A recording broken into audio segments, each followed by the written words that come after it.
All right, welcome back to Red Card Banter. Here to discuss the United Leeds game, which ended up in 1-1. So we're going to get our inputs from Jay representing United. All right, Jay, you have the floor. Take us through your thoughts. Game really didn't become the 4-0, 5-0 that you predicted. It was instead 1-1. An electric first half and a very dull second half. How do you think it went through? I think this was an absolute disaster of a match, and it's honestly very disappointing from the lads because they did try their best. And if you observed in the first 4 minutes, we had two shots on target, which is pretty insane considering our history. Mateus Cunha was like playing Mateus Cunha as striker instead of Mount was I think the move, and it was allowed Mount to be absolutely phenomenal in like playmaking, the passing, the things he's doing. It was great for this match. I don't know how consistent he will be, but what I've seen, I'm very impressed with what he's doing. And Buemo on the right side, he did penetrate. He was great enough for to create chances, strong enough. But I expect more from Mbeumo and Cunha, a little bit more. Cunha tried his best, and Mbeumo tried his best, just a little bit more. Because honestly, I feel like that was the difference between a 1-1 and 2-1. And speaking of the difference between 1-1 and 2-1, my boy Bruno Fernandes, have to say he did good, great passing, but missing the penalty. I'm gonna throw him a little slack, but a man of his caliber, a man at this club, at this moment, you cannot miss that penalty. I feel like that was like the real like rolling stone for the club to get started. Because if you, as a captain, ignite that kick, that penalty, score that, what it does for a team at that is absolutely insane. Casemiro, I did see a few mistakes, but overall, like he looks slimmer, he looks faster, he looks amazing, more agile. So I respect his work ethic and what he's done to the squad. Diallo and Dorgu, my wing backs were absolutely incredible in terms of like creating pace, like creating chances. I thought they were great. Their passing, absolutely great too. Lenny, my man, thank you for everything you've done as a center back, stepping up. As for the first man squad, it's not easy to do. I appreciate the effort. I appreciate the dedication that he put in to improving the game, and he was the he was a decider in the goal. So I appreciate it. Although it was given as an own goal, unfortunately, I still like I appreciate his like input there. Matthias Delit for me is the man of the match because defensively, tackles, everything. I feel like he was like phenomenal. Like I looked at the match statistics and I was like, wait a minute. We had 14 shots and only how many on target? Let that four on target. Do you know how many they had? They had three on target with less shots, and I mean like, that's amazing. Like that's actually phenomenal for them to do that. We tried our best. We just have to create more opportunities. How do we create 23 chances against Arsenal and only 10 against Fulham? Because Fulham played a little defensively. They had our number. They played very well. I have to really give it to them. Because oh my god, those subs by Marco Silva were absolutely phenomenal. When it came to it, those clutch freaking substitutions by putting on Smith Rowe and Jimenez definitely cost us that goal. He just walked it into goal. That's all he did. And on the other hand, what we did at our substitutions were pretty interesting. We decided to put on Dalot instead of Diallo. We took him off, even though he was playing phenomenal. We wanted more of a defensive thing, but then you took out Casemiro and then you put Benjamin Sesko on at the 53rd minute. And then what happened? We got an own goal.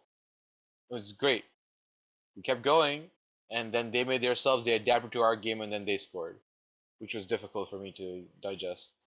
I don't think like taking Mason Mount off was a good idea because his ball possession, things he was doing, the chances he was creating was absolutely great. But he wanted more defensive input. But I feel like after he put in Guardia, it's supposed to be better, but that Marcus Silva just like played it by the book and he just stopped like the perfect substitutions. Another thing I also want to point out is Bayindir, like wow, man. Like I know like yesterday, like last week was pretty like difficult against Arsenal. That was like a tough blow. But you stepped up. You did your best, and I'm pretty impressed with your development. Shaw, thank you for your service. I appreciate it. As being a center back from a left back transition wing, it's not like the hardest thing to do. I know it's pretty easy, but you make it look really good. So I appreciate it. Given your senior years. Oh, Benjamin Sesko, we have arrived to you, my friend. What can I say, brother? What can I say? I'm waiting, Benji. I'm waiting. This one hit a little difficult because my FPL. I chose you, Benji. That's right. I chose you. You know, I was pretty shocked, Benji. What you did against Arsenal, you like made them quiver. What you did against Fulham made me quiver. I was like, what just happened? Like, why am I questioning my FPL decisions in terms of putting you, the beast of RB Leipzig? You're supposed to destroy these guys, bro. Come on, Benji. I expect more from that. Like, I was really disappointed, but you tried your best. I also want to appreciate Harry Maguire for obviously coming on at the 87th minute and still doing his job. Thanking the fans. Like, I know it's not easy because we have some three center backs. We're trying to rotate, and you're our super sub goal scoring machine. So I understand everybody's trying to do their job, so I really appreciate it. But however, in terms of who plays this better, honestly, you have to give it to Fulham. Fulham played that like really well, absorbed everything, didn't panic consistently. I have to also give it to, oh my gosh, Senyon was like not bad, but like he's pretty crazy. That was a definite problem to deal with. So and Basie, like I guess he gave us the penalty, but he was giving our boy um Remo a difficult time on the wings. So we tried to manage that best we could. Anderson also was amazing for them too. So honestly, hats off to Anderson and Iwobi and Sessegnon. That was beautiful football by them. Oh, last but not least, I know everyone's gonna ask me this question: did we screw up by not selling Bruno to Saudi again? Now, guys, like what we understood from this, the chances that they're creating is great. Is Bruno the man for that role that Amram wants? I don't see it that way, but definitely with him on the pitch, we are a better team in my opinion. Because if you take him off, what are your chances of Guarde? And I feel like defensively, yes, he's greater, but our midfield creativity, what he can open up, there's so many possibilities with Bruno on. And I feel like the fact that our attack is still like guys, like let's just keep in mind we haven't scored. All right, Fulham scored twice. We still haven't scored in 2 weeks. Given this insane attack power that we just bought, like I'm being patient, as one should, but I'm really expecting something in the next game, guys, because like this is I expected a 4-0, and it was that because like we had two freaking post shots. Like that's crazy. Like how does that not go in? I don't know. Like Cunha was absolutely brilliant. His penetration was great, absolutely phenomenal. I just hope that he can sync up with Sesko and they can create some kind of dangerous attack. Still work in progress. I understand, but I think time like that people are kind of getting fed up as each week goes on. So they say like an hour sound glass, the time is going to be running out soon. Expectations are supposed to be delivered. So Amram, you got to. You have no choice but to step it up, bro. Thank you guys. Thank you for listening. I appreciate it. That's all I have to say about that. I think watching the game, I think we also have to take into account that you do have this monster on the bench, Xerxes. And I think like the game was really crying out for a player of his quality. I don't know. Do you think Amram trusts Xerxes? I don't know if he's injured. We know that he doesn't trust Sesko yet to take over games. Mm-hmm. And we also talked about this that Bruno isn't exactly fitting the system. And yes, he was probably your better player today. Mm-hmm. But what's going on with Xerxes? I felt like the game was calling out for a player of his quality and creative talent to take the pressure off Cunha and Bumo. And I think we do need to talk about Bumo a little bit, but Cunha has definitely shown his ability. And clearly in the first half, he was the player. And it's a shocker that he hasn't scored like 2 goals. I think within the first 10 minutes, he had two clear chances, or not clear chances, but two good Post chances to make it work. But what's going on with what? Xerxes and Amarim? Like, and Kobe Mainu, like, we're looking at a lot of players of high quality that he's overlooking. As Well, a yeah, you have to fan, what do you understand. think? You have to understand there's only like 11 positions that are out there, right? And we just signed three of those insane players to play for us. Cunha has to start based on this performance that we've seen. And when the pressure he creates on the wing is deadly. And Mm-hmm. Bruno, he's the captain. Can he miss a chance? I don't think so. Now, what do we have here? We have Mason Mount as a possible position for the number 10 role here. And he creates so much that he can be overlooked. Now we have amazing players like Kobe Mainu, which are possible as midfield replacements. I would put Kobe Mainu instead of Casemiro for certain instances. For example, he put Guarde in because he trusts him defensively. I don't know. I feel like maybe like the best what I put in maybe Kobe Mainu for like creative effort and create something else there. But it's all right. Maybe the partnership was not solidified. Who knows? That Joshua Xerxes, he is in training. I've seen him in training. He's there, team like playing with the first squad. Why wasn't he selected?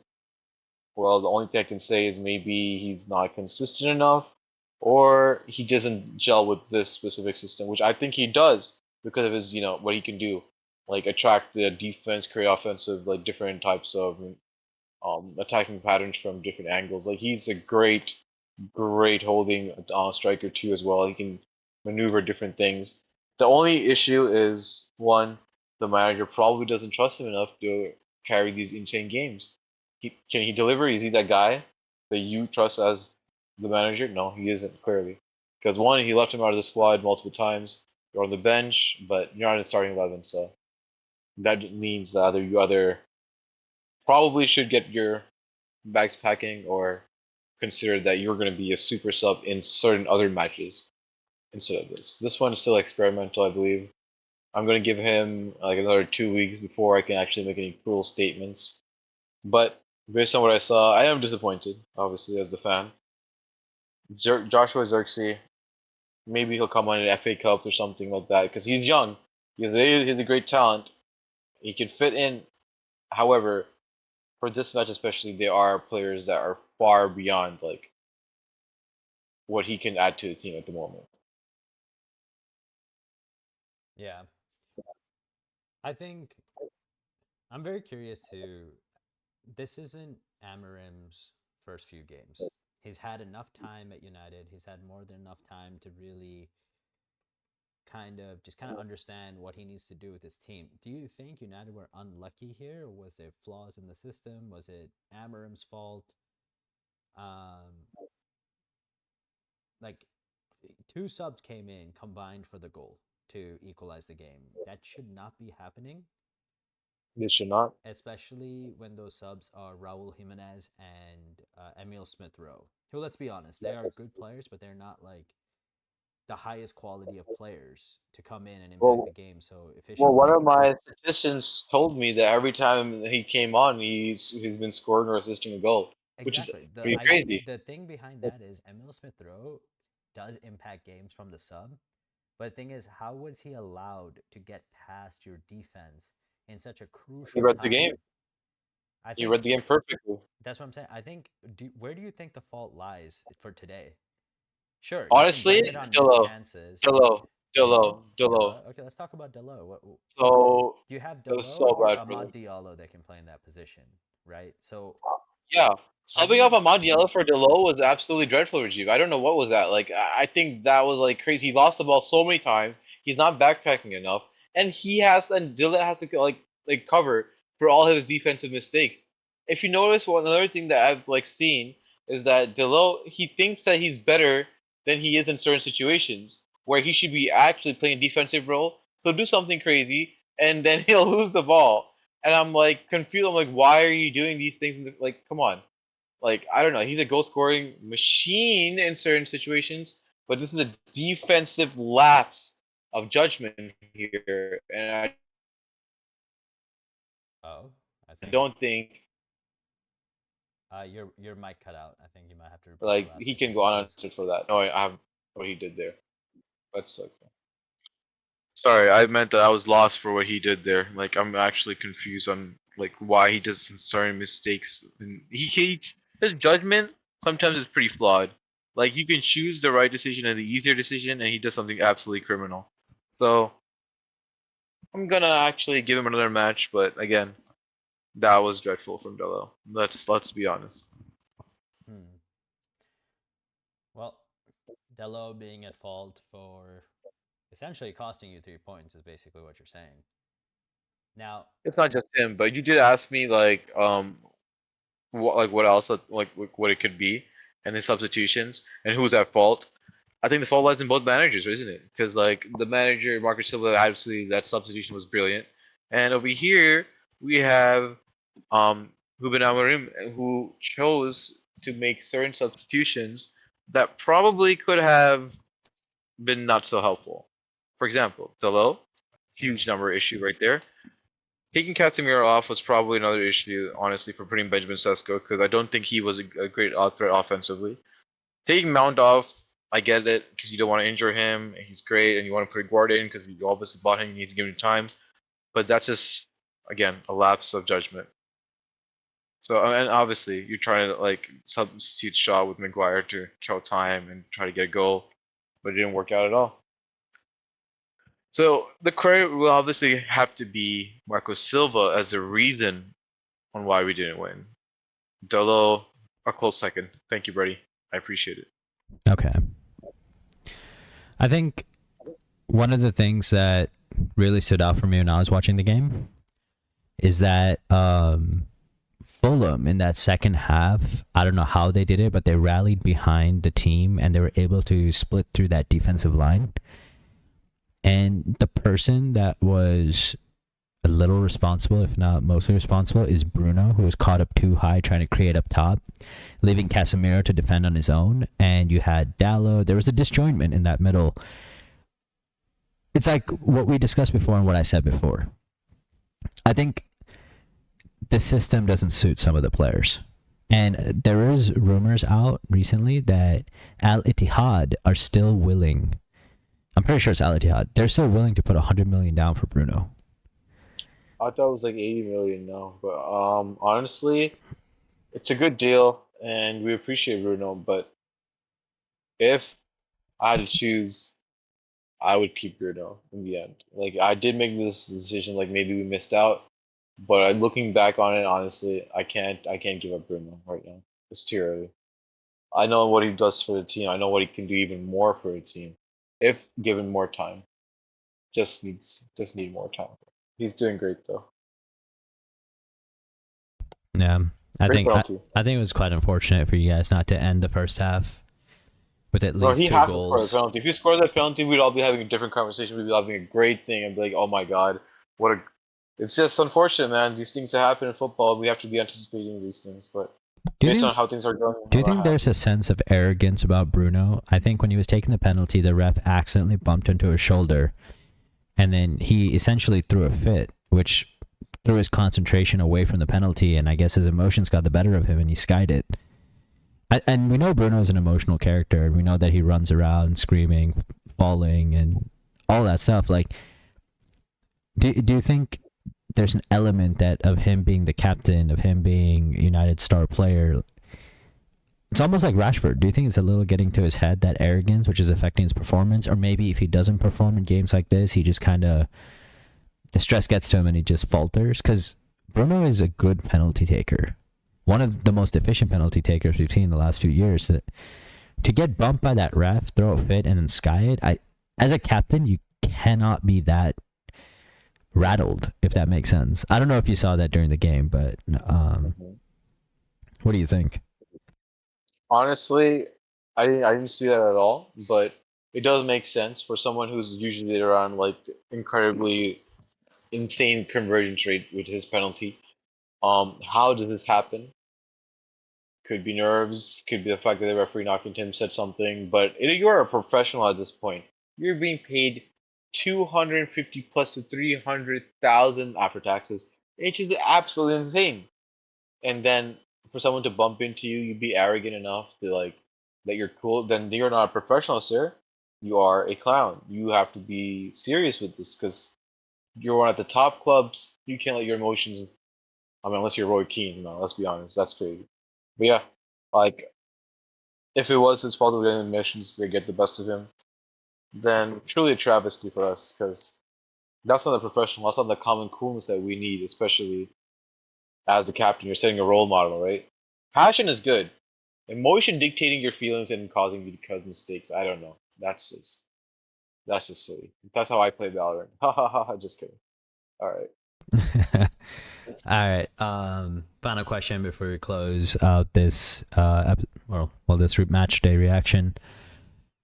You guys are going up against Bromsey. Obviously, we'll come to this during episode 2 of the podcast, but just a quick little preview into your thoughts. Your next games are Bromsby in, I think, the Carabao Cup, I think.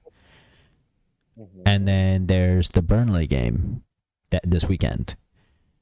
What are you expecting to see from Amarim?